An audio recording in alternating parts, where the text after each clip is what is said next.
Mais uma noite que eu venho trazer a palavra de Deus com respeito às propostas de discernimento para que você possa entender o Evangelho, para que você possa entender a Bíblia Sagrada. Falei a respeito do livro de Gênesis, do capítulo 4. O capítulo 4 fala a respeito da descendência de Caim. A descendência que não deu ouvido também à palavra de Deus, não deu ouvido a Deus. Deus falou com Caim grandemente, e ele não deu ouvido, e ele agiu de uma maneira rebelde e matou seu irmão. Depois da morte do seu irmão, ele tomou uma mulher, uma das suas irmãs, e foi para uma terra e ali constituiu a sua clã, constituiu a sua família. E o capítulo 4 todo fala a respeito da história da família de Caim. E aí eu chamei a atenção com respeito à degradação da família de Caim. Mas hoje nós não vamos tratar, porque já falamos a respeito desta família, tudo que tinha acontecido. Então nós vamos tratar a partir do capítulo 5 do livro de Gênesis.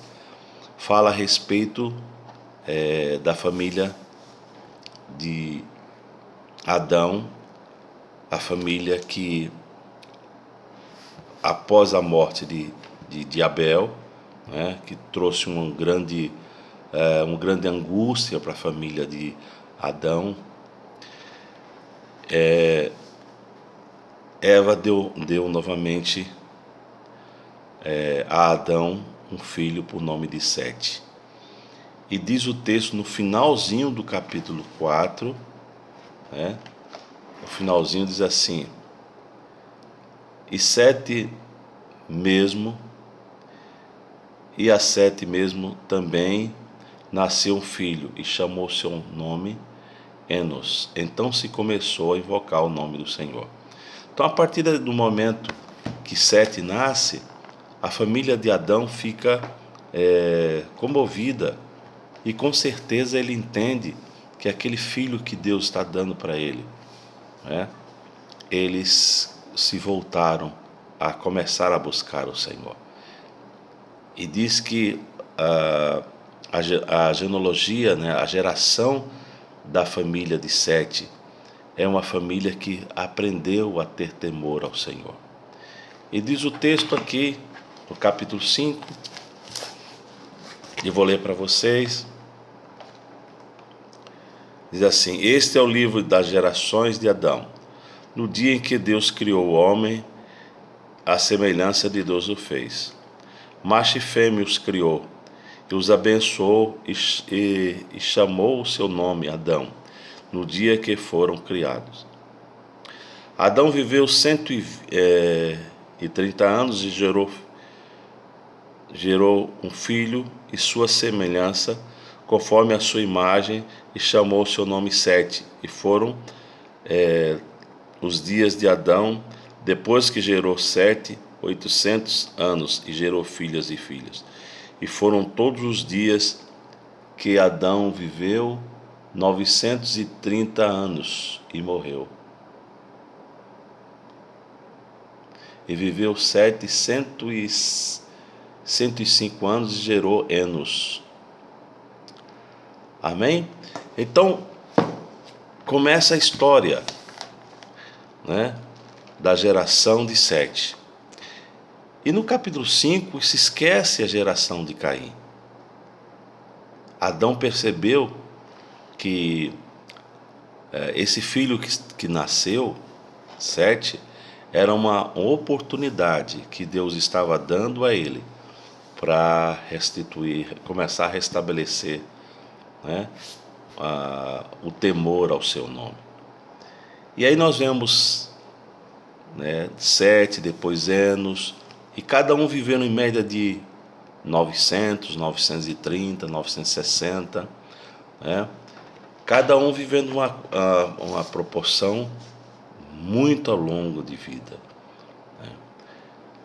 E no sétimo filho desta geração de Sete, tem uma história aqui impressionante, né?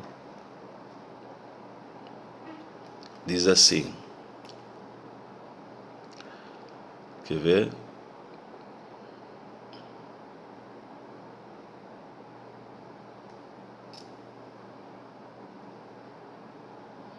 Vamos ver aqui a história. No versículo 18, né, diz assim: E viveu Jared 162 anos, gerou a Enoque. E viveu Jared, depois que gerou Enoque, 800 anos, e gerou filhos e filhas. E foram todos os dias de Jared 962 anos e morreu. E viveu Enoque 65 anos e gerou a Metusalém.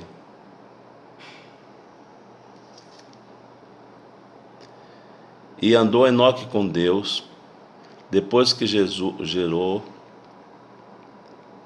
Não é Metusalém, né?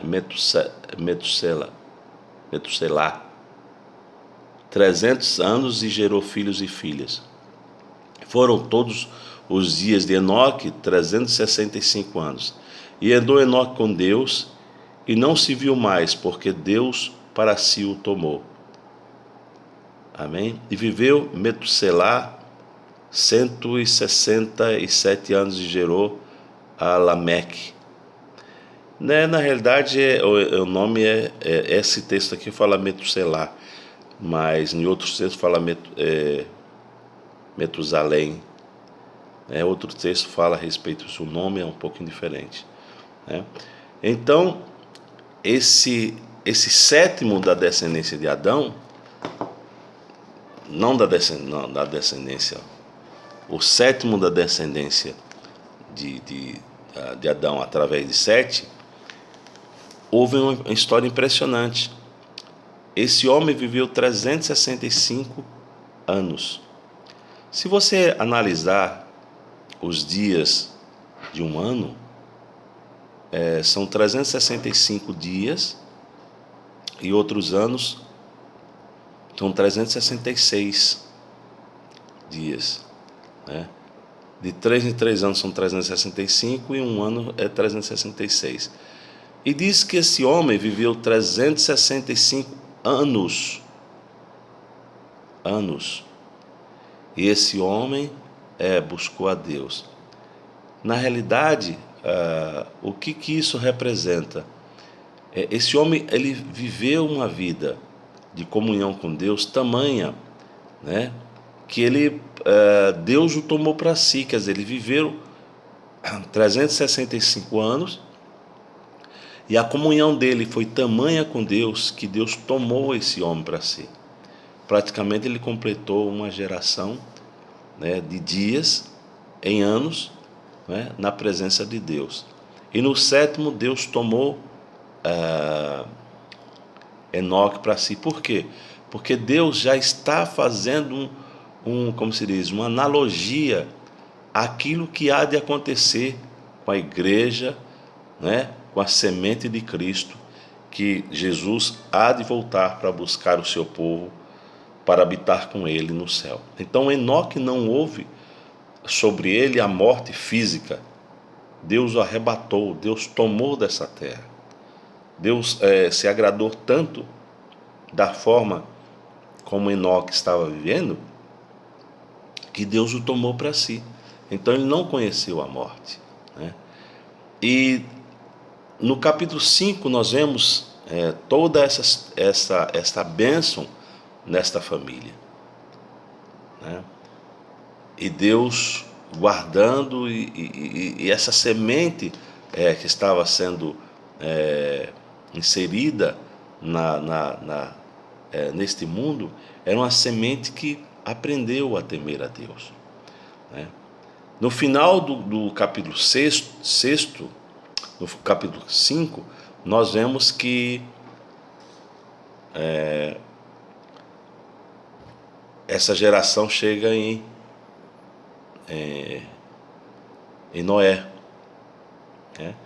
E nós sabemos que a história de Noé, contado no capítulo 6, dá uma dinâmica totalmente diferente à criação humana. Por quê? Porque no capítulo 6, Deus olhando aos seres humanos, olhando os homens, enxergando nesses homens a violência muito grande que existia, os crimes, a corrupção, né? E diz o texto que Deus, vendo a iniquidade, né? Diz aqui, ó, a corrupção geral do gênero humano, a corrupção geral do gênero humano. E o texto diz, e aconteceu o quê? E aconteceu que, como os homens se começaram a multiplicar sobre a face da terra, lhes nasceram filhas. Viram os filhos de Deus que as filhas dos homens eram formosas, e tomaram para si mulheres de todas as que escolheram. Então disse o Senhor: não contenderá o meu espírito para sempre com o homem, porque ele também é carne. Porém, os seus dias serão 120 anos. Amém? Então Deus, vendo a degradação do ser humano, do homem que ele criou, Deus se arrependeu, diz a palavra, que Deus se arrependeu de fazê-lo, né?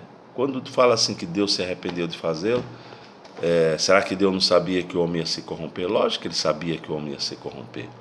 Quando ele está dizendo que Deus se arrependeu de fazê-lo, né, ele tomou uma atitude. E essa atitude que Deus tomou, né,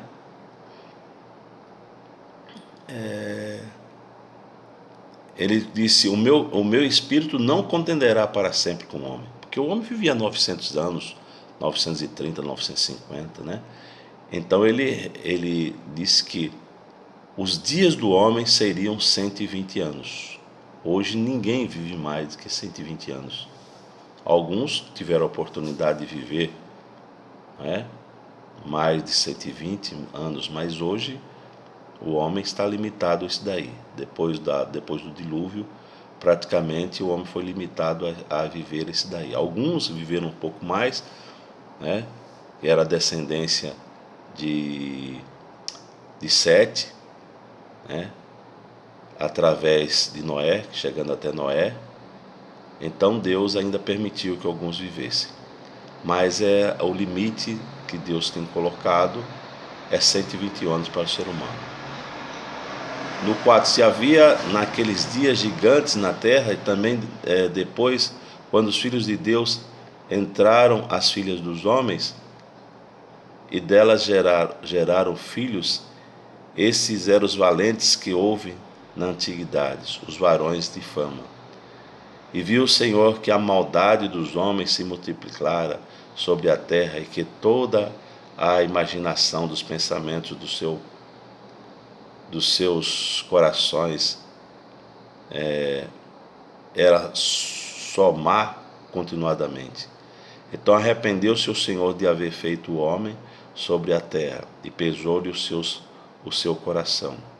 E disse o Senhor: destruirei de sobre a terra, a face da terra, o homem que criei, desde o homem até o animal, até o réptil, até as aves do céu, porque me arrependo de o haver feito. Noé, porém, achou graça aos olhos do Senhor. Essas são as gerações de Noé. Noé era varão justo e reto em sua geração, e Noé andava com Deus. E gerou Noé 3 filhos, Sem, Cã e Jafé. E a terra, porém, estava corrompida diante da face de Deus. Encheu-se a terra de violência. Amém? Então está falando a respeito da violência que estava na face da terra. Os homens, né, tinham se corrompido de tal forma que a violência estava estampada em todas as áreas, né? E viu Deus a terra, eis que estava corrompida, porque toda a carne havia corrompido o seu coração sobre a terra. Deus anuncia o dilúvio a Noé. Então disse Deus a Noé: o fim de toda a carne é vindo perante a minha face, porque a terra está cheia de violência. Eis que os desfarei com a terra. Faze para ti uma arca de madeira de gofém. Farás compartimento na arca e betumarás por dentro e por fora com betume. E desta maneira fará 300 côvados. O comprimento da arca é de 50 côvados, e sua largura é de 30 côvados, e a sua altura. Amém? Então Deus deu uma incumbência. Deus deu uma incumbência a Noé, porque Deus achou graça em Noé. Noé era um varão justo, como diz a palavra, era um varão que tinha o temor à palavra de Deus, ele buscava, era da descendência de Sete, nesse aspecto, então ele buscava a sua dependência de Deus, a sua dependência continuadamente era em Deus. Ele ensinou seus filhos a dependerem de Deus, ele ensinou a sua família a depender de Deus. Então, quando Deus viu que as gerações estavam se corrompendo, as próprias gerações da família de Sete começaram a se corromper também, né? De uma maneira ou outra estava também havendo corrupção. Então Deus estabeleceu que haveria de destruir todos homens, seres que ele criou na face da terra. E Deus achou graça em Noé. Significa que Deus deu oportunidade, né, ao homem, através de Noé, de entender que sem ele o homem não tem futuro, o homem é totalmente destruído, né? E Deus deu incumbência a Noé. Quando Deus disse para Noé que ele fizesse uma arca, ele passou 100 anos trabalhando, construindo essa arca.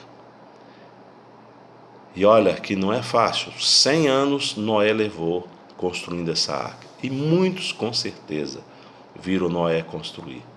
E quando perguntava a ele o que era que ele estava construindo, que ele dizia que era uma arca, que haveria de chover, né, haveria de descer água, que Deus haveria de destruir toda a face da terra, todos falavam, todos, como se diz assim, zombavam de Noé, né? Noé passou a ser gozação naquela sociedade, naquele tempo, naquele momento, né? Dizendo que ele estava louco, que ele não tinha, como se diz, discernimento do que estava fazendo. Até quando tudo ocorreu, completou 100 anos dessa construção, e Noé entrou à arca, ele e a sua família, Deus mandou, e também Deus mandou que fosse os animais, né?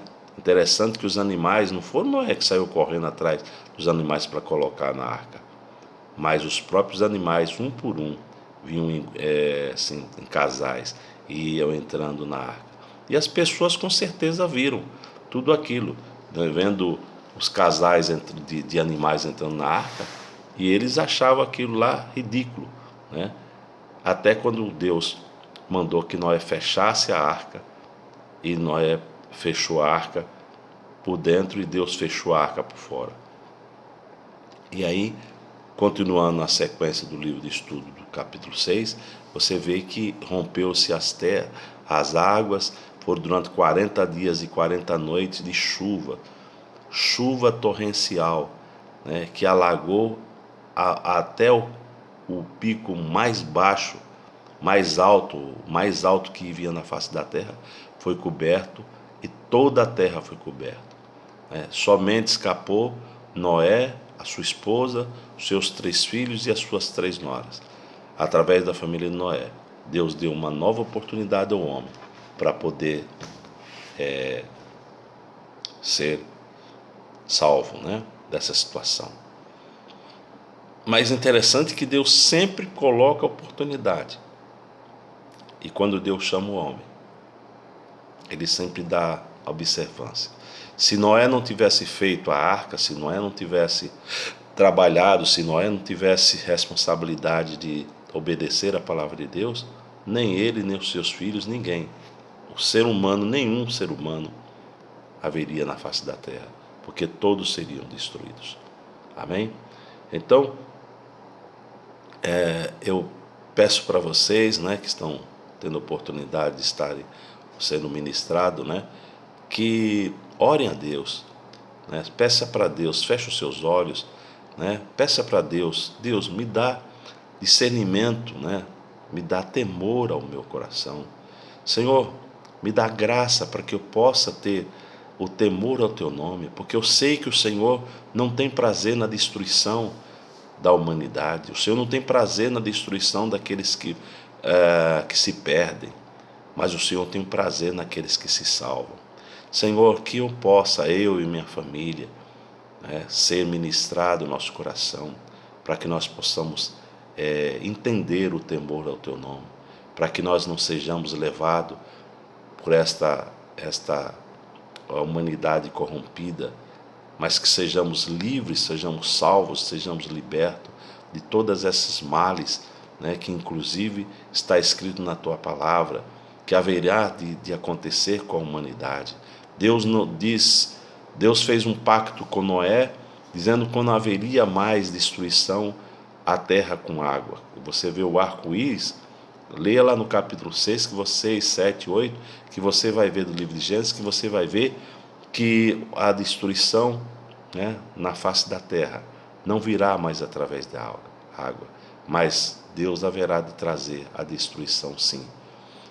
O arco-íris foi um acordo, foi uma espécie de sinal que Deus colocou na face da terra, para que quando houvesse muita chuva, né, o arco-íris aparecesse, para Deus lembrar que Ele não haveria de destruir mais o homem com água, mas haverá uma destruição sim na face da terra, e que você possa ser livrado, que nós possamos ser livrados, que você possa pedir ao Senhor que tenha misericórdia de você e da sua família, para que você seja livrado de toda essa situação destruidora, em nome de Jesus. Que Deus abençoe nessa madrugada e lhe dê a paz para a glória do nome do Senhor. Amém? Uma boa noite para vocês.